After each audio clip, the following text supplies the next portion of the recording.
విఘ్నేశ్వరుడు అంతటి దయాశాలి, అంతటి కారుణ్యమూర్తి లోకంలో ఎక్కడుంటారు?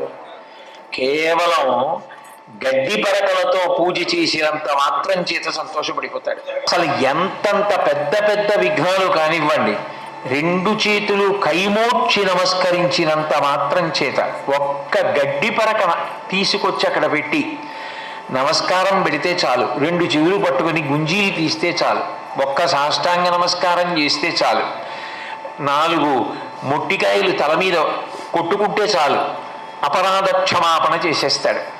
అంతటి మహానుభావుడు, అంతటి కరుణామూర్తి విఘ్నేశ్వరుడు. ఇక అమ్మవారి కారుణ్యం గురించి చెప్పడానికి ఉంది. ఆవిడ అరుణిమ అంతా కారుణ్యమే.